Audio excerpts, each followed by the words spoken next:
महंगाई के खिलाफ जन जागरण यात्राएं निकाली जा रही हैं और लोगों को बढ़ती महंगाई के खिलाफ जागरूक किया जा रहा है। इसी कड़ी में बड़गल विधानसभा क्षेत्र के कांग्रेस वरिष्ठ नेता विजय प्रताप के नेतृत्व में क्षेत्र में जन जागरण रैली निकाली गई, जिसमें कांग्रेस के पूर्व मंत्री विजेंद्र कादियान ने भी मुख्य रूप से इस रैली में शामिल रहे और बीजेपी सरकार को आड़े हाथों लिया। बातचीत करते हुए वरिष्ठ कांग्रेसी नेता विजय प्रताप और पूर्व मंत्री विजेंद्र कादियान ने बीजेपी को बढ़ती महंगाई पर घेरते हुए कहा कि बीजेपी सरकार में महंगाई की दर दोगुनी हो गई है, जिससे आम जनता का जीना मुहाल हो चुका है। लोगों को इस बढ़ती महंगाई के प्रति जागरूक करने के लिए ये रैली निकाली जा रही है। वहीं उन्होंने कृषि कानून वापस लिए जाने पर कहा कि जिन किसानों की शहादत हुई है उन्हें कम से कम 1-1 करोड़ रुपया मुआवजा देना चाहिए।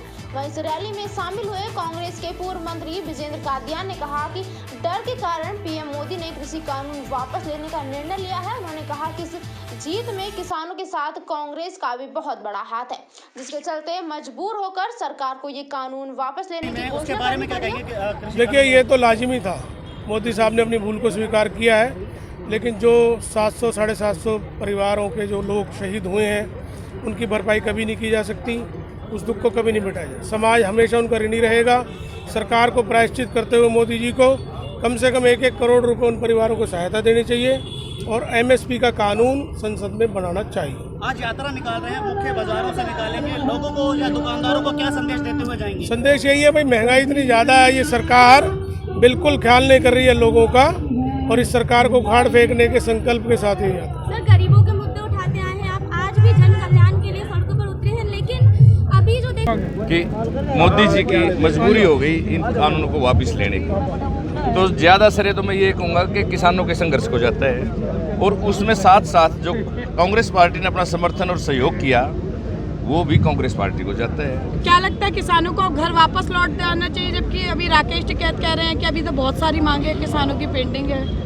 देखो, ये सरकार विश्वसनीय तो है नहीं। ठीक है, प्रधानमंत्री जी ने अपनी स्टेटमेंट तो दे दी कि अभी हमने ये तीनों कानून वापस ले लिए, लेकिन कहीं ना कहीं संसद में या जो भी फॉर्मेलिटीज ऑफिशियली होने की हैं वो कहते हैं कि जब तक वो नहीं होती तब तक हम ऐसा नहीं करें।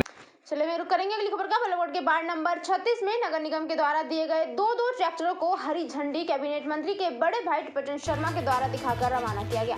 टिपटन शर्मा ने बताया कि फरीदाबाद में 110 ट्रैक्टर दिए गए हैं, हर वार्ड में 2 ट्रैक्टर दिए जाएंगे। ये ट्रैक्टर घर घर से कूड़ा लेकर जाया करेंगे ताकि शहर में गंदगी ना फैले। इस अवसर पर वार्ड नंबर 36 के पार्षद दीपक यादव, पूर्व पार्षद राम कुमार, लखन बेनीवाल और सुषमा यादव, अन्य गणमान्य लोग भी मौजूद रहे। साहब, आज क्या प्रोग्राम किया गया था, कार्यक्रम आज आपके वार्ड में? आज हमारे वार्ड नंबर 36 में अपना जो हमारे यशपाल जी यादव जी जो निगम कमिश्नर फरीदाबाद हैं, 110 ट्रैक्टर्स पूरे 40 वार्डों में, जो कि हमारे माननीय केंद्रीय मंत्री कृष्ण पाल गुर्जर जी के आशीर्वाद से और हमारे कैबिनेट मंत्री मूलचंद शर्मा जी के सहयोग से, और जो मुहिम है एक हमारी जो फरीदाबाद को क्लीन रखने वाली और ग्रीन रखने वाली, उसी मुहिम में हर वार्ड वाइज 2 ट्रैक्टर का दिए गए थे। तो आज हरी झंडी दिखाने हमारे आदरणीय पंडित टिपटन शर्मा जी हमारे वार्ड में आज पधारे थे और सभी वार्ड कमेटी के मेंबर्स भी यहाँ उपस्थित थे और हमारे वार्ड के मेंबर जो कॉलोनी से मौजूद लोग सभी यहाँ पे आज उपस्थित थे और सभी की मौजूदगी में आज इनको हरी झंडी दिखाकर आज रवाना किया गया। और 1 मार्च तक का हमारा लक्ष्य है कि हम पूरे फरीदाबाद को स्वच्छ व साफ बनाने का काम करें। क्या ये जैसे ट्रैक्टर चलाए गए इनमें कोई इनकी फीस लगेगी या कोई पैसे इनके कोई फीस कोई बढ़ोतरी इनके आ जाने से कोई फीस में बढ़ोतरी नहीं होगी, जो पहले फीस। मंत्री जी आज पहुँचे हो वार्ड नंबर 36 में, क्या कार्यक्रम? आज वार्ड नंबर 36 में आए हैं। हर वार्ड को 2 ट्रैक्टर, 3 ट्रैक्टर के हिसाब से दिए जा रहे हैं। कचरा उठाने का, कचरा मुक्त, कूड़ा मुक्त इस वार्ड को बनाना है, इस विधानसभा को बनाना है, जिले को बनाना है, पूरे प्रदेश को बनाना है। इसी के तहत ट्रैक्टर में कुल कितने ट्रैक्टर दिए गए हर वार्ड? 110 ट्रैक्टर। 110। फिर इसकी क्या व्यवस्था रहेगी सफाई को लेकर? हर गली से, हर घर से कूड़ा उठेगा, कोई भी आदमी।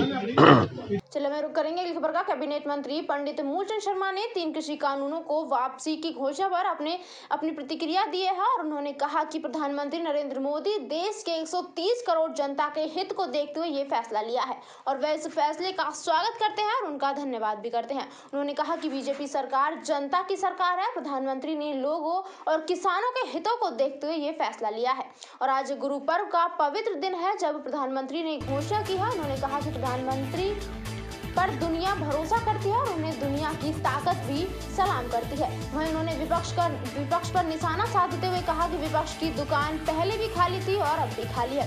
उनके पास पहले भी कोई मुद्दा नहीं था और आज भी कोई मुद्दा बाकी नहीं बचा है।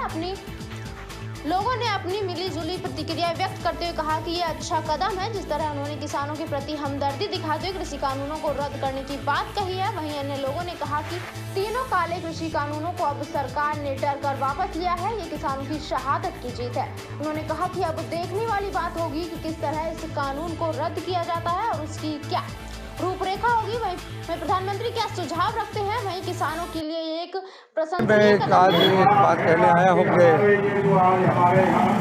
हम वर्षों से एक बात की मांग करते आए हैं कि जो काले कानून लाए गए हैं बिल, उनको वापस किया जाए। और आज क्योंकि सुबह प्रधानमंत्री जी ने तो काले कानूनों को वापस लेने की बात कही है, हम तो सालों गुजर गए और मैं तो ये कहूँगा कि हमने यहीं से शुरुआत करी, यहीं से शुरुआत की है और हमें इसीलिए आज क्योंकि हमें आस जगी है, हम बहुत दिन से कहते आ रहे हैं कि मोदी जी को जहां देश के लोगों को अपने मन की बात वो कहते हैं कि किसानों को इतने दिन हो गए, सालों गुजर गए हैं, बहुत से लोग शहीद हो गए हैं, उनके मन की बात भी सुननी चाहिए। और मैं समझता हूं कि आज उन्होंने एक शुरुआत की है। हम उम्मीद करेंगे कि देश के किसान, मजदूर, गरीब के लिए ये जो काले कानून है इन्हें वापस लें और सारी किसानों के हित का जो भी सवाल है, अभी क्योंकि मैंने यहीं से शुरुआत की थी, संयुक्त मोर्चे ने मुझे कहा था कि हमारा। चलो हम बात करेंगे अगली खबर की। फरीदाबाद बल्लभगढ़ के साहूपुरा गांव कंपनियों में नाबालिग बच्चों के द्वारा काम किया जा रहा था। वहीं चाइल्ड हेल्पलाइन की टीम ने वहां पर पहुंचकर बड़ी कामयाबी हासिल की और कंपनियों में काम कर रहे नाबालिग बच्चों को रेस्क्यू किया है। जिसके बाद टीम ने नाबालिग बच्चों को पास के थाने ले जाने की कोशिश की तो कंपनी संचालन और कर्मचारियों ने मिलकर नाबालिग बच्चों को मौके से भगा दिया। इस बीच चाइल्ड हेल्पलाइन के अधिकारी ने पुलिस में कंपनी मालिक और कर्मचारियों के खिलाफ शिकायत देते हुए कंपनी से नाबालिग बच्चों को भगाने का आरोप लगाया है। फरीदाबाद में इन दिनों नाबालिग बच्चों से बाल मजदूरी करवाने के लिए कई मामले प्रकाश में आए हैं और ताजा मामला बल्लभगढ़ के साहूपुरा गांव से सामने आ रहा है, जहां पर 2 कंपनी में नाबालिग बच्चों से मजदूरी करवाई जा रही थी। बाल मजदूरी की सूचना मिलने के बाद मौके पर चाइल्ड हेल्पलाइन की टीम और स्थानीय पुलिस बल मौके पर पहुंचा और मजदूरी कर रहे बच्चों को अरेस्ट करने की कोशिश की तो कंपनी प्रशासन और कर्मचारियों ने मिलकर नाबालिग बच्चों को मौके से भगा दिया। फिलहाल चाइल्ड हेल्पलाइन की टीम की तरफ से पुलिस में कंपनी मालिक और कर्मचारियों के खिलाफ नाबालिग बच्चों से मजदूरी करवाने और मौके से भगाने की शिकायत दे दी है। फिलहाल पुलिस मामले की कार्यवाही में जुटी हुई है। ये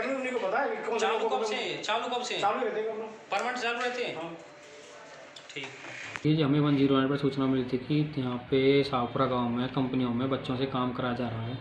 ये सूचना पर हमने सदर थाने में सूचना दी। सदर थाने से PSI के साथ जाकर मौके पर 3 बच्चों को बाल श्रम करते हुए रेस्क्यू किया अलग अलग कंपनियों से।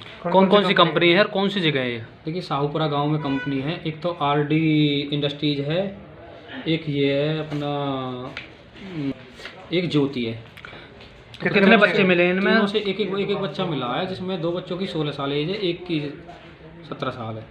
तो अब किन मामले में दर्ज किया मामला? JG एक्ट में बच्चों के लिए कार्रवाई हो रही है।